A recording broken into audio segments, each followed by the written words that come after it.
Nous sommes le 7 décembre 2020. Puisque on vous cherche, on va nous trouver. Et le titre de cette vidéo sera évidemment l'empoisonnement tout azimut de nos populations. Bien.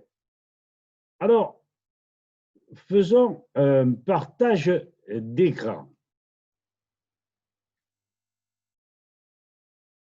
Alors, allons-y gaiement.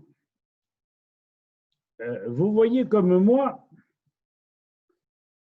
et je le répète que nous sommes empoisonnés, c'est sûr.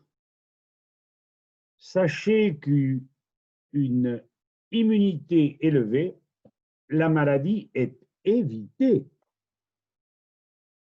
Pollution généralisée, et c'est ce qui se passe depuis une quarantaine d'années, pandémie assurée. Et pour les arrêter, nous serons tous baisés. Les postillons bêtement assurés, pardon, accusés.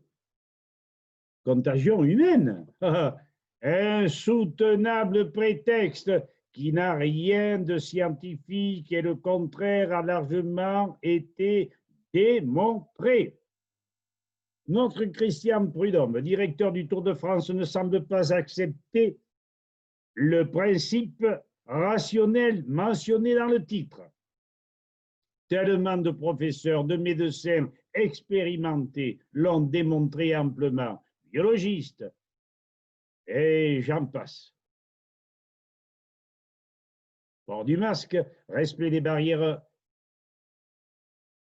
ou des gestes barrières, interdiction des autographes, distanciation, lui semble suffisant pour éviter possiblement la contagion. Il n'en est pas sûr. Ainsi, les virus virulents par panspermie atmosphérique, nos propres postillons seraient les principaux responsables des contaminations. Mais de qui se moque-t-on? Pourtant, lorsqu'on se penche sur le problème, notamment lors d'épidémies de rougeole, très souvent, seuls les bambins qui avaient une alimentation différente de l'adulte, évidemment, alimentation polluée, Jules Tissot en parle suffisamment, le lait et bouilli de céréales contaminé, les enfants attrapaient la rougeole. Or, qu'est-ce qui nous permet d'avoir des défenses solides?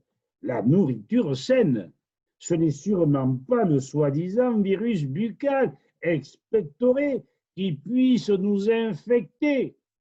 Ça fait des siècles que nous postillonnons tous, mais bien les aliments toxiques, soit qu'ils soient souillés par maladie cryptogamique, soit appauvris, dégénérés par la chimie.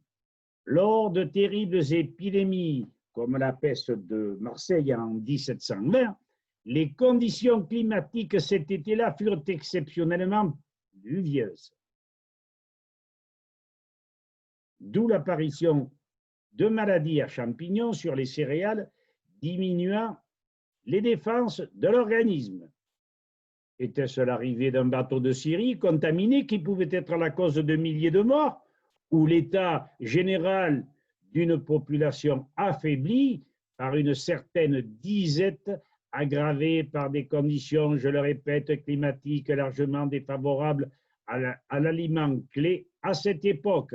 Les céréales devenues toxiques par le développement des moisissures, voire préjudiciables à l'état de santé des résidents. Ne le répétons pas. Tissot, Icalorov et bien d'autres l'ont constaté lorsqu'ils furent en présence de grosses épidémies. Serait-il vraisemblable que le contact humain soit le départ d'une épidémie plutôt qu'un contexte alimentaire largement mortifère? Allons donc, messire Prudhomme, désinformés. Nous ne sommes pas des granivores, les céréales ne sont pas nos aliments d'origine, mais bien fruits et légumes. Une céréale fermentée, c'est la maladie assurée. Le faux dogme de la contagion humaine pasteurienne a été largement démontré pour que nous nous intéressions de très près au vecteur principal d'épidémie, l'aliment virus, soit, mais aujourd'hui, bien d'autres facteurs tournant autour de la chimie OGM, pesticides, vaccins, conservateurs et diverses ondes d'infrasons et ondes électromagnétiques. Votre pauvre masque, monsieur Prudhomme, non hygiénique, diminue fortement inspiration et expiration, contrariant nos besoins en oxygène et empêche le gaz carbonique d'être évacué correctement. Le masque n'est qu'un prétexte destiné à apeurer les irréfléchis afin que nous consentions à être enfermés dans le cercle vicieux de l'esclavage et de l'empoisonnement. D'accord? Faites-le savoir. Pas d'accord? Nous voudrions également que vous nous teniez au courant.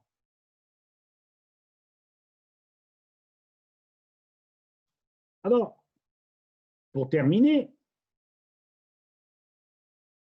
nous allons simplement conclure en disant que ces vidéos, soyez aimables de les propager, d'informer vos amis de façon à ce qu'ils sortent de la désinformation. Notre arme la plus puissante est la contre-information. Alors, à présent, faites donc comme vous l'entendez. Eh bien, je vais couper la vidéo.